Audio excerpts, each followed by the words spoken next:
अब की बार नीतीश कुमार या तेजस्वी यादव का होगा बेड़ा पार।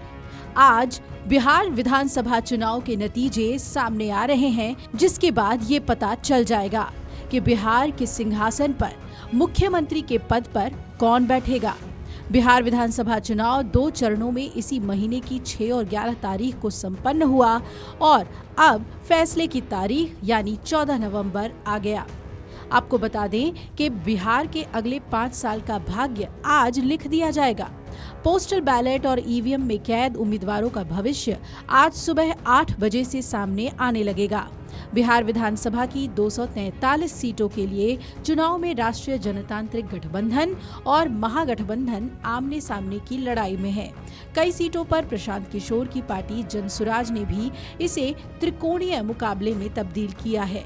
सुबह से ही मतगणना को लेकर गहमा गहमी देखने को मिल रही है। ये तस्वीरें राजधानी पटना की है। आपको बता दें कि कुछ सीटों पर बागी और निर्दलीय उम्मीदवारों की वजह से भी मुकाबला त्रिकोणीय हुआ है।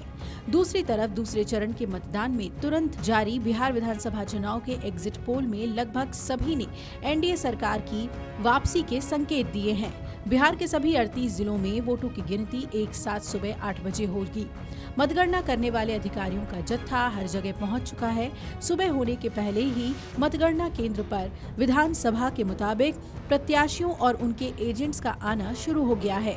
मतगणना की शुरुआत प्रत्याशियों के एजेंट्स के सामने पोस्टल बैलेट बॉक्स और ईवीएम की सील खोलने के बाद होगी। बिहार में शेखपुरा जिले के बरबीघा विधानसभा में बूथों की संख्या सबसे कम है, इसलिए माना जा रहा है कि सबसे पहले वही का परिणाम सामने आएगा। जहां तक पटना जिले का सवाल है तो यहां सबसे हॉट सीट मोकामा का परिणाम सबसे पहले आ जाएगा। बिहार विधानसभा चुनाव 2025 का परिणाम आते ही गणित बदलेगा। 2020 में बीजेपी को 74 सीटें हासिल हुई थी। कुढ़नी में उपचुनाव हुआ तो बीजेपी ने राजद की ये सीट भी जीत ली। इसके अलावा मुकेश सहनी की विकासशील इंसान पार्टी के जीते तीनों विधायकों को भाजपा ने अपने साथ कर लिया। इससे भाजपा के विधायकों की संख्या 78 हो गई। फिर पिछले साल लोकसभा चुनाव हुआ तो राजद के रामगढ़ विधायक और भाकपा माले के तरारी विधायक सांसद बन गए और उपचुनाव हुआ। दोनों का परिणाम बीजेपी के खाते में ही रहा। यानी बिहार चुनाव 2025 के रिजल्ट के पहले बीजेपी के पास 80 विधायकों की ताकत थी। बिहार विधानसभा चुनाव 2025 के एग्जिट पोल में महागठबंधन की हार दिखाई गई।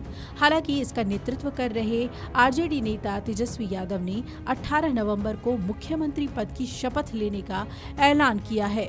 अब देखना है कि बिहार चुनाव 2020 में सबसे ज्यादा 75 सीटें जीतकर अंतिम तौर पर 69 विधायकों की पार्टी रहे राजद को इस बार कैसा नतीजा देखने को मिलता है।